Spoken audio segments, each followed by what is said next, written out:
Bonsoir Manon. Bonsoir Clémentine. Tu es avec nous pour nous faire une petite liste des idées de sortie. On va aller en Meuse, en Marne et en Haute-Marne et on débute tout de suite avec un festival de la BD.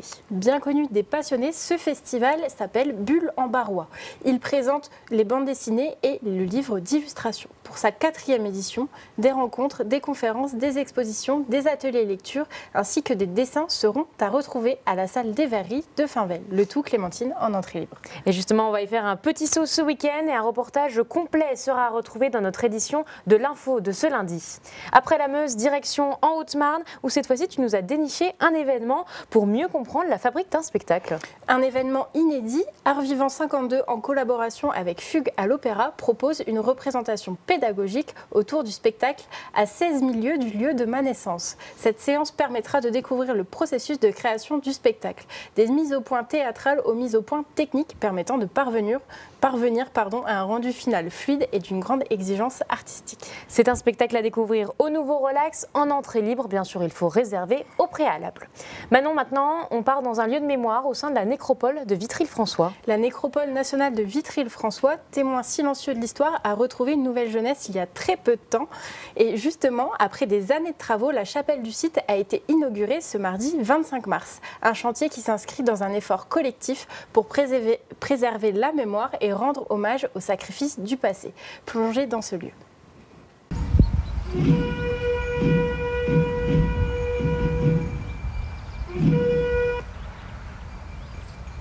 Ici, le silence raconte l'histoire. Sous ces sépultures parfaitement alignées, reposent 4067 soldats tombés pour la France. La nécropole nationale de Vitry-le-François, témoin des grands conflits du XXe siècle, s'est offert une seconde jeunesse. Engagés depuis 2023, les travaux de réfection de la chapelle de la nécropole sont enfin terminés. Celle-ci a pu être inaugurée ce mardi 25 mars en présence du maire de la ville et du sous-préfet de Vitry-le-François. C'est 425 000 € d'investissement qui ont été mis pour refaire de fond en comble cette nécropole qui honore la mémoire de nos soldats. C'est en connaissant son passé qu'on peut préparer son avenir.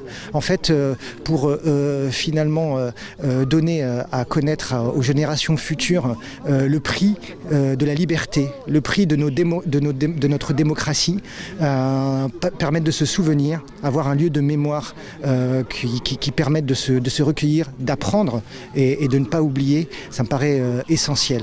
Le territoire vitrien, énormément marqué par la Première Guerre mondiale et les lignes de front, tient à ce lieu qui représente pour beaucoup le souvenir et la mémoire. On n'oublie pas nos morts, même si les aléas budgétaires, les programmations font qu'on ne peut pas faire tout instantanément.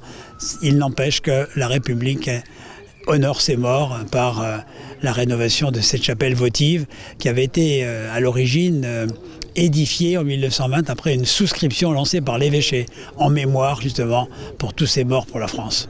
La beauté de ce monument, c'est aussi la beauté de l'hommage qu'on rend à nos aïeux. Des travaux nécessaires et effectués par 2 entreprises marnaises.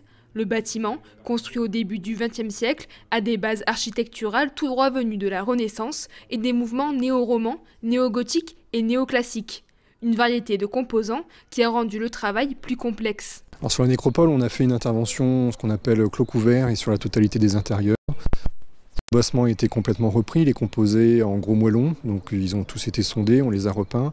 L'ensemble des blasons des différentes batailles, on les a aussi restitués, il y avait quelques lacunes et on a retrouvé des éléments assez distinctifs au sein des archives. Tout ce qui nous entoure ici présentement, c'est la partie en pierre de taille, donc c'est le tambour.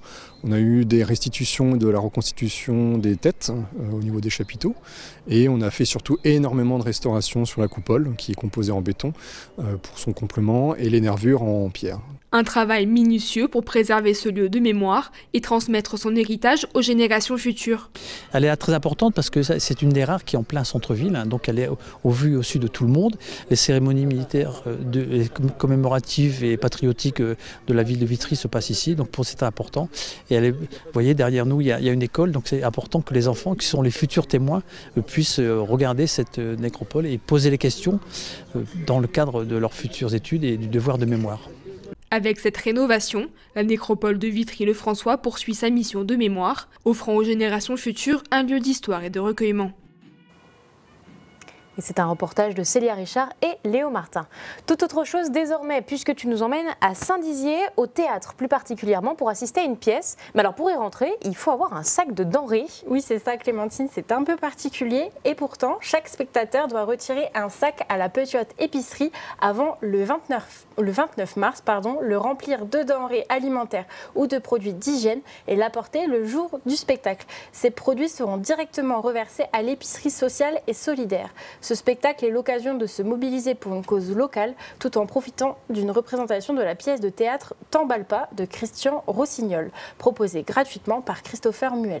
Le spectacle est à retrouver le 30 mars au théâtre de Saint-Dizier. Alors c'est une initiative portée par la ville, le CCAS de Saint-Dizier et l'association familiale protestante Bethesda.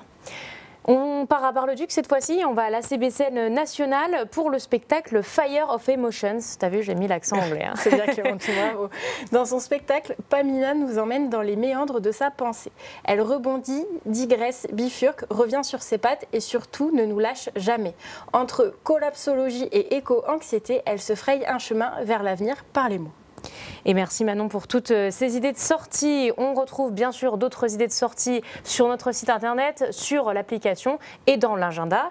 Et puis à noter que le temps fort de la semaine, ce sera bien sûr à Saint-Dizier l'annonce des participants et des artistes du Musical-été. Bien sûr, on va suivre tout ça et ce sera retrouvé sur puissancetélévision.fr. Merci Manon. Merci à toi Clémentine.